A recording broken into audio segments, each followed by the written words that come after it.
మన ఊరు మన భద్రత మన బాధ్యత బోధన్లో సమగ్ర అవగాహన కార్యక్రమం నిజామాబాద్ పోలీస్ కమిషనరేట్ ఆధ్వర్యంలో బోధన్ లయన్స్ క్లబ్ లో మన ఊరు మన భద్రత మన బాధ్యత కార్యక్రమం ఘనంగా నిర్వహించారు. కొత్తగా ఎన్నికైన సర్పంచ్లు, మున్సిపల్ కౌన్సిలర్లకు రోడ్డు భద్రత, సైబర్ క్రైమ్ నియంత్రణ, డ్రగ్స్ నిర్మూలన, సీసీటీవీ కెమెరాల ఏర్పాటు వంటి అంశాలపై విస్తృత అవగాహన కల్పించారు.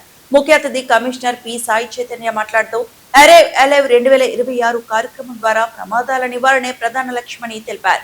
అధిక వేగం, మొబైల్ వినియోగం, అలసటతో డ్రైవింగ్ ప్రమాదాలకు దారితీస్తాయని హెచ్చరించారు. యువత డ్రగ్స్, ఆన్లైన్ బెట్టింగ్లకు దూరంగా ఉండాలని సూచించారు. ఈ కార్యక్రమంలో Bodhan ACP Srinivas, cyber ACP Venkateswara Rao, traffic ACP Mastan Ali, municipal chairman Thumu Padma Sarath Reddy, vice chairman Mir Ilias, SHO Venkatanarayana, సిఐలు Vijayababu, Krishna, MBA Srinivas, SSI, NSI సభ్యులు సాంబశివరావు, దుష్యంత్, కొడాలి కిషోర్, ఎస్ఐలు మచ్చేందర్, మనోజ్, చంద్రమోహన్, సునీల్ తదితరులు పాల్గొన్నారు. సర్పంచ్లు, వార్డు సభ్యులు, ప్రజలు హాజరై కార్యక్రమాన్ని విజయవంతం చేశారు.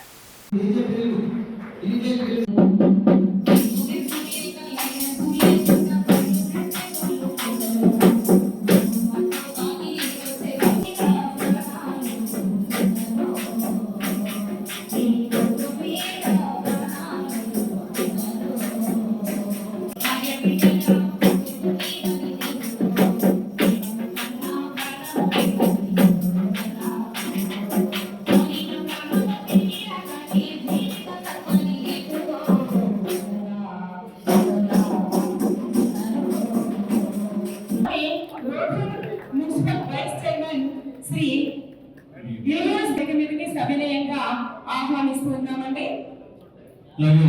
ఈ కార్యక్రమానికి ప్రత్యేక అతిథిగా వచ్చిన ఏసీపీ అలాగే ఏసీపీ నిర్వహిస్తున్నారు.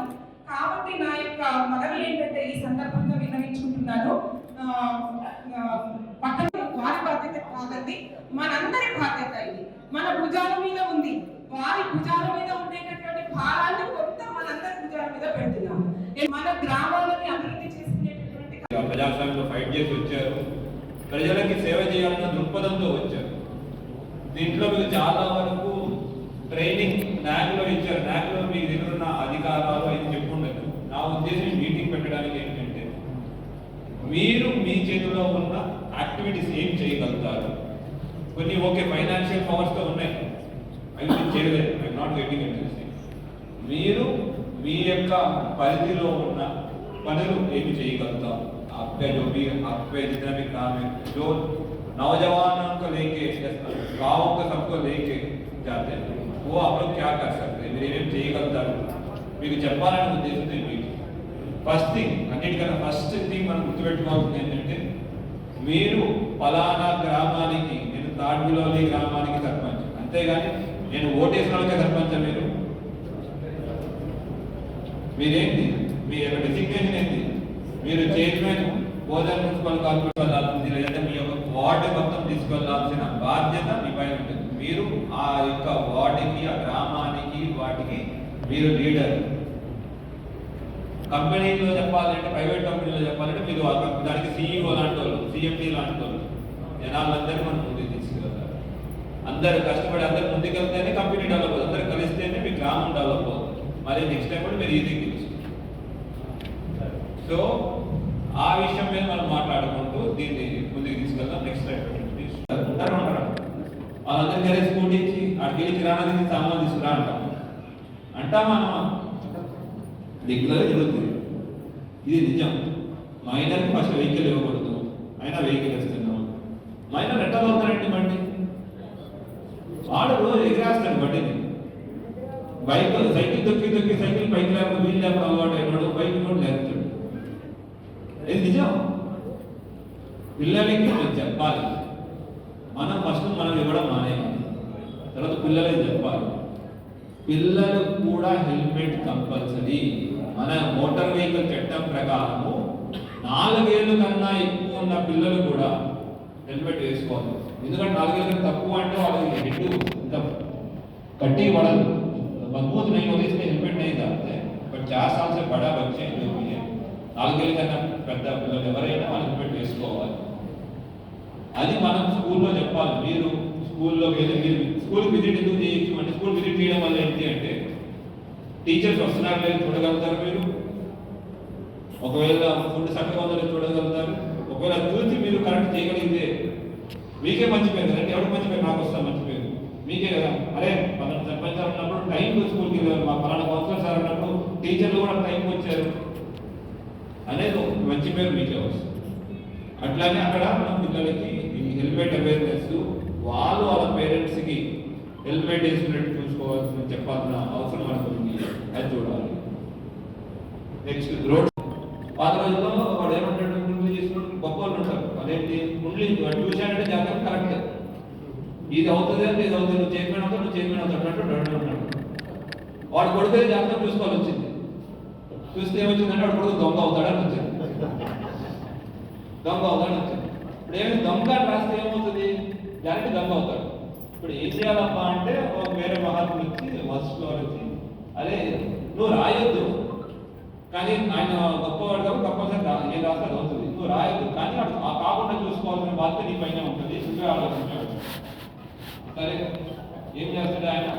రాయడు. ఏమి దొంగ అవుతాడని విషయం రాయడు. మొత్తం రాస్తే దొంగ అవుతాడని విషయం రాయడు. దానికి సొల్యూషన్ చేయాలి కదా.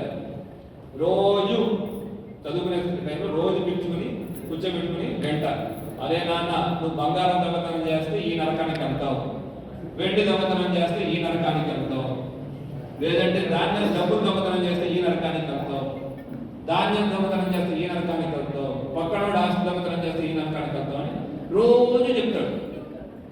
ఇక్కడి నుంచి ఎప్పటి నుంచి చదువుకునేటప్పటి నుంచి వాడు అది అప్పట్లో ఏదైతే ఉందో గురుకులం అనేది ఇప్పుడు గ్రాడ్యుయేషన్ లేదా ఇంజనీరింగ్ లేదా డిగ్రీ లేదా చెప్తాడు. బయటకు వచ్చిన తర్వాత వాడికి అప్పుడు చదువు అయిపోయిన తర్వాత ఉద్యోగానికి వెళ్తే వాడు బంగారం అడగని అరే బంగారం దొంగతనం చేద్దాం అనిపిస్తుంది. వాడి ఇంటర్నల్ ఉంటుంది, కానీ ఇమీడియట్గా ఏం గుర్తు వస్తుంది? నరకానికి వెళ్తానని గుర్తు వస్తుంది. వాడు అక్కడికి వెళ్ళి వెండి చూడగానే అరే మంచి వెండి ఉంది దొంగతనం చేద్దాం అనిపిస్తుంది. ఇమీడియట్గా అరే నరకానికి వెళ్తాను అనేది గుర్తు వస్తుంది. డబ్బులు కనపడతాయి, ఇదే వస్తుంది. సో వాడు దొంగ కాదు, దొంగతనం చేయాలన్న ఆశ ఉన్నా మనం కాలేడు. ఎందుకంటే వాడికి ఎప్పుడు అది భయం వస్తుంది. ఇప్పుడు మనం కూడా పిల్లలకి అదే చెప్పాలి, డైలీ కూర్చొని చెప్పాలి. మేము పోలీసులు చెప్తాం, వాళ్ళ ఇంట్లో ఫ్యామిలీ మెంబర్స్ చెప్తారు, మీరందరూ చెప్పాలి.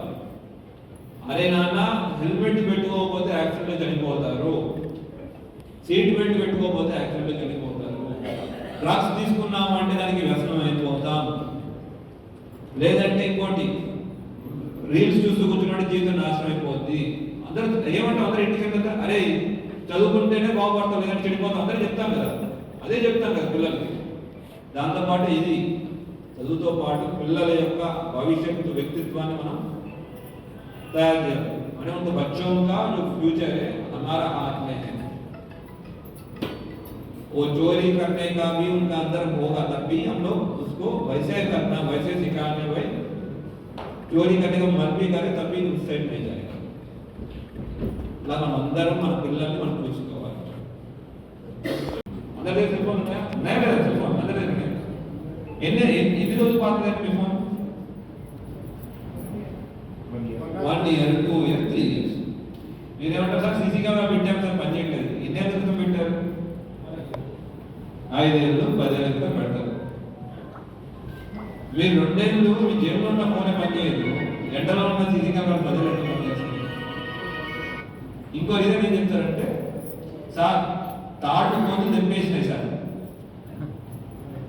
తాడుని వైర్ని కోతులు తెంపేసినాయి సార్, అదే పని చేయండి చెప్తారు కదా. नेक्स्ट सर बंदर जाके वो सीसी कैमरा को पकड़ के घुमा लिया सर, वो तो पట్టుకుని सीसी कैमरा ఇచ్చేసినాయి సార్. ఎస్ కదా చెప్తాం కదా. వీటికన్నిటికీ సొల్యూషన్స్ ఉన్నాయి. సీసీ కెమెరాలు కోతులు తెంపేస్తాయి బయట. దానికి ఎటూరు నగరం నేను అప్డేటింగ్ ఎటూరు నగరం ఫస్ట్ పోస్ట్ చెప్పేది 2018-19 2019 रीजन से वो ड्रग कंज्यूम किया, हमेशा वही रीजन होते हैं. ఆ రీజన్స్ ఇప్పుడు ఉంటాయి, ఎప్పుడు డ్రగ్ కన్సంప్షన్కి వెళ్ళే ఛాన్సెస్ ఉంటాయి. సో అసలు డ్రగ్స్ దగ్గరికి వెళ్ళకుండా కాపాడుకోవాల్సిన బాధ్యత మనపై ఉంటుంది.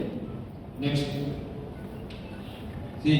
డ్రగ్ కన్సంప్షన్ నుంచి కాపాడుకోవాలి అంటే డిఫరెంట్ స్టేజెస్ ఇంటర్వెన్షన్ కావాలి. వ్యక్తిగతంగా ఉండాలి, family point of view, societal point of view, family और सोसाइटी से आप लोग उनको सपोर्ट देना चाहिए. మీ యొక్క సపోర్ట్ వాడికి కావాలి, అతనికి అవసరం కావాలి. సో దట్ డ్రగ్స్ నుంచి బయటపడతాయి. తర్వాత medical and other things okay, అది గవర్నమెంట్. Next online betting. ఇందాక చెప్పినట్టు పోయి స్టార్ట్ करते ఆన్లైన్ బెట్టింగ్ ఏమంటాడు, అరే అన్నా పెట్టారన్న 10,000 పెట్టినా 50,000 వచ్చేసినాయి అన్నా, ఎంత జస్ట్ 1000 రూపాయలు పెట్టినా చాలు, తర్వాత నువ్వు దాంతోనే కోటీశ్వరుడు అయిపోతావు. ఇవన్నీ ఉంటాయి.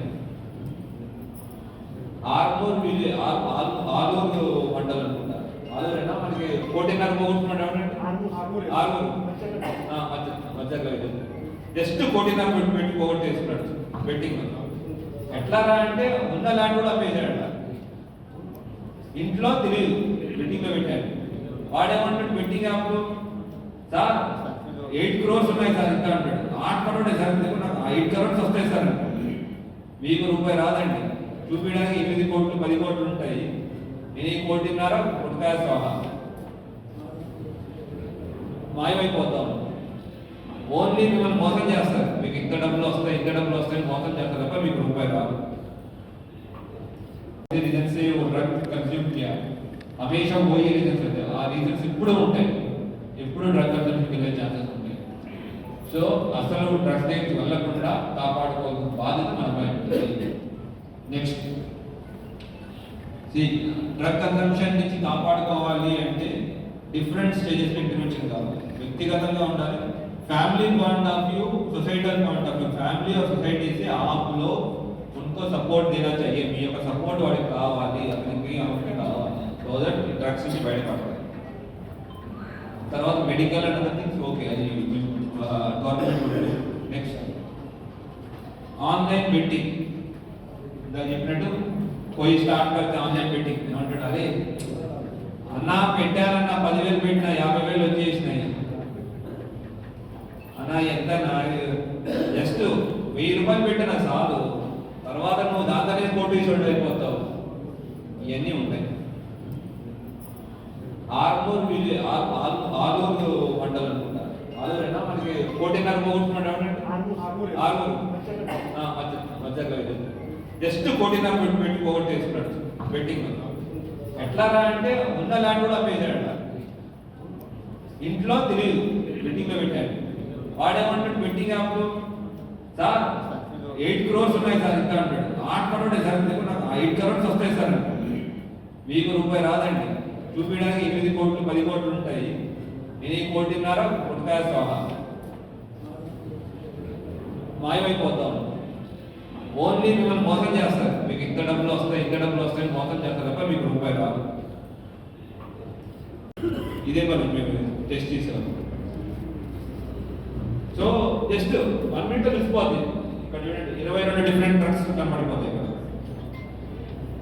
మీ యొక్క విలేజ్ లో ఎవరైనా డ్రగ్స్ తీసుకున్నారు, మీకు ఇన్ఫర్మేషన్ ఉంది అంటే మీరు పోలీసు చెప్పండి. ड्रग्स తీసుకున్నారు మీనమేషాలు అయిపోయినాయండి. ఓకే हम लोग कितने बार बोलेंगे ड्रग्स ले रहे कभी तो एक्ट करना है, ఇప్పుడు ఒకసారి యాక్ట్ చేయాలి. మీరు చెప్పండి సార్ పలానా అతను డ్రగ్స్ తీసుకున్నాడు, మా చెప్పండి మేము తీసుకొని చెక్ చేస్తాం. తీసుకోలేదంటే మేము చెప్పి ఓకే అది తీసుకోవట్లేదు క్లారిటీ అని ఉంటుంది కదా. అట్లానే ఆపోజిట్ పొలిటికల్ పార్టీ వాడి మీద సార్ ఆ డ్రగ్స్ తీసుకున్నాడు చెప్పు, డ్రగ్స్ తీసుకుంటూ వచ్చినారు పోలీసులు ఎవరు చెప్పారు.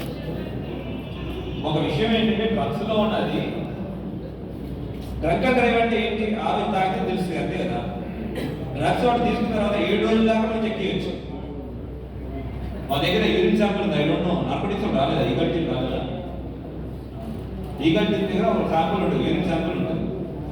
అది తీసుకున్నాం అనుకోండి విత్ ఇన్ 1 minute వాడు 7 రోజుల క్రితం తీసుకున్న గాంజా కూడా మాకు తెలుసుకోవాలి. నిజంగా మీకు తెలిసి ఉంటే మాకు ఇన్ఫర్మేషన్ ఇస్తే వాళ్ళు తీసుకెళ్ళి మేము టెస్ట్ చేస్తాం, పాజిటివ్ వచ్చింది. కన్స్యూమర్ ఎవరైతే డ్రగ్స్ తీసుకున్నాడో వాళ్ళు శిక్షించడం మా యొక్క ఏం కాదు. ఇంకో जेल भेजना वो हमारा मकसद नहीं है. हमारा मकसद है जो उनको सप्लाई कर रहे हैं उनको पकड़ना, ఎవరైతే సప్లై చేస్తారో వాళ్ళు పట్టుకోవడం మా ఏం. వాటిని పట్టుకుని మనం సప్లై ఆపడం, ఎవరైతే డ్రగ్ की बानिस अయ్యాడో जो अडिक्ट हो गया उनको जाके डी एडिक्शन कैंप లో పెట్టడం అని ఇలా వీడియో చూపించారా. విలేజ్ రోడ్ సేఫ్టీ కమిటీ ఎవరైతే ఉన్నారో వాళ్ళందరికీ, ఎందుకంటే వాళ్ళు కష్టపడ్డారు, అందరినీ జనాలు మార్చి అందరూ ఇంప్లిమెంట్ పెట్టుకుని ఇన్సూర్ చేస్తున్నారు. బైక్ తోలేవాడు కాదు, బైక్ వెనకాల కూర్చునే వాళ్ళు కూడా ఇంప్లిమెంట్ పెట్టుకున్నట్టు ఇన్సూర్ చేస్తున్నారు. అట్లా చేసుకుంటే వాళ్ళు తీసుకెళ్తారు. వాళ్ళు బోధనని కూడా ఆహ్వానిస్తున్నారు. బోధనలో ఎవరు చేస్తారో నేను చూస్తాను, ఎవరు చేసినా ఓకే, నాకేంటి అంటే కనీసం ఈ రీజన్లో అన్నా అందరూ హెల్మెట్ పెట్టుకోవాలి. ఐపీఎల్ మీద దేశారు అంటే గ్రౌండ్ తీసుకెళ్తాను, డైరెక్ట్ గ్రౌండ్ లోనే మంచి వ్యూతో ఇస్తాను 9 మందికి. ఆ village safety, road safety bucket తీసుకో, నీళ్ళు నింపు, దాని మీద స్టిక్కర్ అతికి. మొన్న ఎక్కడో చూశాను, ఇక్కడ వడ్లు ఆరేసి ఉన్నాయని వాడు రేటింగ్లు అతికించేశాడు. లేదు అంటే ఈ ఆరెంజ్ బకెట్ లేదా ఈ కోన్స్ వల్ల వాడికి వడ్లు లేకపోయినా రోడ్డు కన్స్ట్రక్షన్ ఉందని అనుకుంటాడు. దీనికి ఖర్చు ఉందా? దీంట్లో ఖర్చు ఏముందా? మరీ అయితే 1000 రూపాయలు అవుతుంది. ఆ పొలం ఎవరైతే ఉన్నారో రైతులు చెప్పి మీరు సర్పంచెస్గా మీరు వార్డు మెంబర్స్గా చెక్ చేయగలుగుతారు లేదా? చేయొచ్చు. ఇది మన చేతిలోనే చిన్న చిట్కా. ఇంకొకటి కేజీ వీల్స్ ట్రాక్టర్లు రోడ్డు మీదకి వచ్చినాయి. వాళ్ళ ట్రాక్టర్ రోడ్ బాగుంటుందా చెడిపోద్దా? వచ్చారైతే బర్బాద్ అవుతారు, రోడ్ ఖరాబ్ అవుతాయినా చెడిపోతుంది. దాన్ని మీరేం చేయాలి? రోడ్డు మీకు ఎక్కడ తెలుసు, బడ్జెట్ వచ్చేటప్పుడు సంవత్సరాలు అయిపోతుంది. దాని బదులు మీరేం చేయొచ్చు అంటే సింపుల్, వాడిని పిలిపించి 1 కేజీ దాన్ని కొన్ని విలేజెస్ లో చూశాను, ఆర్మూర్ మండలంలో చూశాను. అటువంటి ఇక్కడ ఇబ్బంది వస్తుందో ఒక ట్రాలీ మీద పెట్టుకొస్తాడు, ట్రాక్టర్ ఎక్కిస్తాడు, ఎక్కడ కావాలంటే మూవ్ అవుతుంది. అక్కడ దిగిన తర్వాత పొలం పొద్దు నుంచి సాయంత్రం దాకా ఒక పొలం అవుతుంది, మళ్ళీ ఎక్కిస్తాడు. దానివల్ల ఏమవుతుంది? కేజీ వీళ్ళు రోడ్డు మీద రావట్లేదు, రోడ్డు పాడవట్లేదు. దానివల్ల రోడ్డు ఇంకెక్కువ రోజులు నడుస్తుంది. ఇంకొకటి గుంతలు ఉన్నాయి. చాలా చోట్ల గుంతల్లో దెబ్బతిన్నాయి, వర్షాల వల్ల కానీ అని మన బడపహాట్ దగ్గరికి వెళ్ళే దారిలో కానీ అని దెబ్బలు తిన్నాయి, వర్షాల వల్ల దెబ్బలు తిన్నాయి. అయితే ఏం చేయాలో వదిలేస్తాం గుంతలు. ఎండాకాలంలో ఏం చేసేది? పొలం దొరుకుతుంది. ఇక్కడ మనం చేయాల్సింది ఏంటి అంటే, నేను చెప్పేది, అందరు ఎండాకాలం సెలవు పిల్లలందరూ ఇంటికి వచ్చారా? వచ్చారు లేదా? ఎండాకాలంలో ఏం చేస్తారు పిల్లలు? ఇప్పుడు ఏం చేస్తున్నారంటే రీల్, తెల్లారి సాయంత్రం దాకా రీల్లే. అవునా లేదా? అవును కదా? రోడ్ పైన ఆరేస్తున్నారు కదా, మొత్తం రోడ్ పైన ఆరేస్తారు. ఇప్పుడు ఏమవుతుంది? ఏమైనా యాక్సిడెంట్ అయ్యి ఎవరైనా దెబ్బ తగిలితే ఎవరైతే ఆరేసాడో వాటి మీద తక్కువ హోమిసైడ్ నాడడం అనుకుంటే మాట ఒక కేసు పెడతాం, 10 ఏళ్ళ జైలు గ్యారెంటీ చేయగలుగుతాడు. మీరు రోడ్డు మీద ఆరేయొద్దు అని చెప్తే వాళ్ళంటారు ఎక్కడ ఆరేయాలంటారు, అంటారా? కల్లాలంటే ఎక్కడ ఆరేయాలంటారు. సో దీనికి సొల్యూషన్ ఏంటి?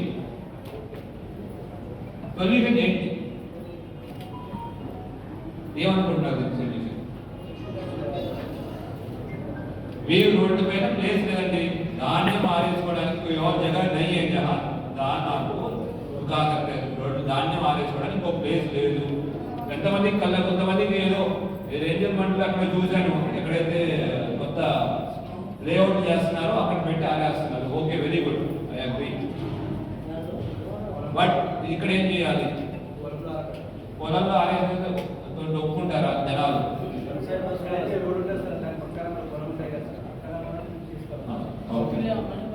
ఎంతమంది ఎంత ప్లేస్ తయారవుతుంది? మీరు తయారు చేశారు అట్లాగా మీ విలేజ్ లో. రోడ్డు మీద ఎక్కడ రాలేదా? రోడ్డు మీద ఎక్కడ రాలేదు? చెప్పండి నాన్న, ఏం కాదు. మిమ్మల్ని చూసి వేరే వాళ్ళు నేర్చుకోవాలి. దట్ ఈస్ వన్ సైడ్ పోసుకోవాలా? రాత్రి కూడా దానిపైన ఇంకా ఈ ధాన్యం వల్ల ఇంపాక్ట్ ఏంటి అంటే, ధాన్యం లైట్ రిఫ్లెక్ట్ చేయదండి. ధాన్యం లైట్ రిఫ్లెక్ట్ చేయదు. ఓ పూరా కాలా కాలా దిగుతాయి, దాన్ని రిఫ్లెక్ట్ చేయదు, నల్లగా కనపడుతుంది. వాడికి రోడ్డు అనుకుంటాడు, వాడికి వెళ్ళేదాకా తెలియదు. మనం ధాన్యం ఆరేసిన ఏం పెడతాం? రాళ్ళంటే పెడతారు లేదా?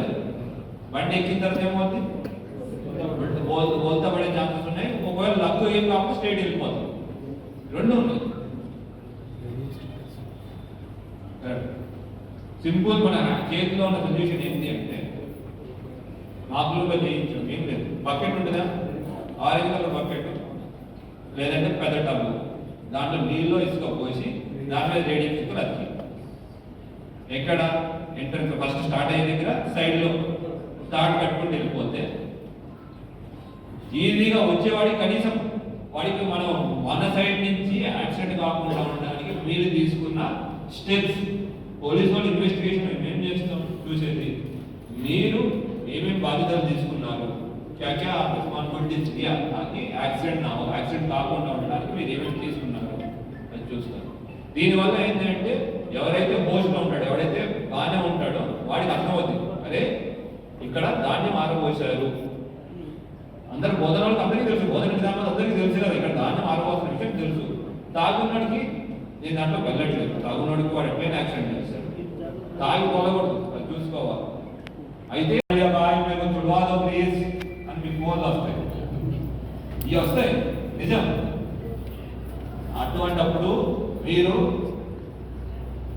పోలీసులు ఫోన్ చేయకుండా వాడికి తిట్టాలి. తిడితే ఏమవుతుంది, ఈయనకి పోస్ట్ వచ్చిన తర్వాత కళ్ళు నెత్తికెక్కినాయి మనం చూడండి అంటాడు కదా, బరాబర్ అంటాడు కదా. నెక్స్ట్ డే ఆ వ్యక్తిని తీసుకెళ్ళి రోడ్డు యాక్సిడెంట్ వల్ల చనిపోయిన వారికి తీసుకెళ్ళి మీ యొక్క గ్రామంలో, ఇది నిజమండి ప్లీజ్, మీ యొక్క గ్రామంలో రోడ్డు యాక్సిడెంట్ వల్ల చనిపోయిన వాళ్ళు మీ యొక్క వార్డులో ఎవరో ఉంటారు, ఆ వ్యక్తిని ప్లీజ్ తీసుకెళ్ళండి. తీసుకువెళ్ళి వాళ్ళ యొక్క కుటుంబ యొక్క బాధ యొక్క వినిపి, వాళ్ళు యాక్చువల్లీ పిలిపిద్దాం అనుకున్నాను ఇక్కడ వ్యక్తి ఫ్యామిలీ మెంబర్ని, వాళ్ళకి వాట్ ఎవర్ రీజన్ కమ్యూనికేట్ చేసేసి రాలేదు, లేదంటే మిగతా చోట పిలిపించాను. వాళ్ళ యాక్సిడెంట్ అనేది ఎంటైర్ ఫ్యామిली रोड में होती है, किसी एक का डेथ नहीं होता एक्सीडेंट, पूरा जो फैमिली है रोड पे आते हैं. వీళ్ళు అందరినీ పిలిచి పిల్లల్ని డిఫరెంట్ యాక్టివిటీస్ ఎట్లా ఎంగేజ్ చేయాలనేది దాంట్లో ఎట్లా చెప్తారు. పిల్లల్ని అందరినీ పిలిపించి ఈ రోడ్ ఎక్కడైతే ఉందో వాళ్ళందరూ వాళ్ళతోనే బలం వేసి అందరితో రెండు మార్నింగ్ చేస్తారు, మార్నింగ్ ఎక్సర్సైజ్, మార్నింగ్ వాకింగ్ అది చేసి దాన్నే రీల్స్ పెట్టమనండి. వాడు రీల్ ఎట్లాగా చేస్తాడు, వాళ్ళు రీల్ కంపల్సరీ రీల్ ఇన్స్టాగ్రామ్ చేసుకుంటూనే ఉంటాడు. ఈ పని చేసి నేను మంచి పని చేశాను రీల్ తయారు చేసుకోమని, మంచి పని చేశాను రీల్ తయారు చేసుకోండి. మా అన్న లీడర్షిప్ లో మంచి పని చేశాం, మీకు కూడా పబ్లిసిటీ, మీ పేరు కూడా వస్తుంది కదా, అరే మా సర్పంచ్ అన్న పేరు చెప్పాడు, అందరం వచ్చాము చేశాము, మీరు కూడా హాయ్ ఫ్రెండ్స్ అందరూ మీరు కూడా చేయండి అని వాడు పెడతాడు. అట్లాగా you can do this thing, చిన్న చిన్నవి. This is nothing very difficult, కష్టమైంది కాదు, ఏమైనా కష్టమైంది పిల్లలు మిమ్మల్ని చేసి చేయొచ్చు. మన రోడ్ ప్రాణాలని కాపాడుకోవడానికి సింపుల్ చేసి మీరు which you can do me villages లో మీరు చేయగలిగేది ఏమిటి అంటే ఫస్ట్ థింగ్, ఓకే ఇదంతా డిఫెన్సివ్ డ్రైవింగ్ అంటారు. డిఫెన్సివ్ డ్రైవింగ్ ఎందుకంటామంటే రోడ్డు పై నేను సార్ నేను చక్కగా తోలుతాను సార్ అని, ఎదురుగా వచ్చేవాడు చక్కగా తోలుతాను నమ్మకం ఉందా, ఓకే అది కూడా వదిలేండి, ఎదురుగా వచ్చేవాడు నమ్మకంగా తోలుతున్నాడు సార్ మా విలేజ్ అందరూ. రోడ్డు మీద మంచిగా ఉంటారు, మంచిగా వస్తారు. రెండవది సైబర్ క్రైమ్స్, మూడవది యువతని ఎట్లా ఎంగేజ్ చేయడం. ఈ డిఫరెంట్ పార్ట్స్ పై డివైడ్ కాదు. Present village safety, road safety. మన బోధన డివిజన్లో ప్రతి ఒక్క విలేజ్, ప్రతి ఒక్క రోడ్డులో యాక్సిడెంట్స్ తగ్గించే ప్రయత్నం మనం చేయాలి. ఎట్లా అది మన యొక్క బాధ్యత. ఒక చిన్న ఎగ్జామ్, ఒక విషయం చెప్తాను. కోవిడ్ టైంలో అందరూ మాస్కులు పెట్టుకున్నారు, ఎంతమంది పెట్టుకున్నారు మాస్కులు? అందరూ పెట్టుకున్నాం కదా. ఎవడైనా దగ్గితే దూరంగా పారిపోయి ఉన్నాం, తుమ్మాడు అంటే అది కనపడే వాళ్ళం కూడా కాదు. జోబి చీకతో ఆపేది గాయమంలో, అవును కదా. సరే, కోవిడ్లో ఒక సంవత్సరంలో నిజామాబాద్లో కిడ్నీలో చనిపోయారు. 2020లో ఎంతమంది చనిపోయారు కిడ్నీలో? కోవిడ్కి వచ్చేసి మరా 2020 में గెస్ చేయండి. कोई भी नंबर ले लो, नंबर गैस जी, कोई भी नंबर गैस करो, इतना लोग नहीं है भाई. మరిన్ని అప్డేట్స్ కోసం మా ఛానల్ ని సబ్స్క్రైబ్ చేయండి.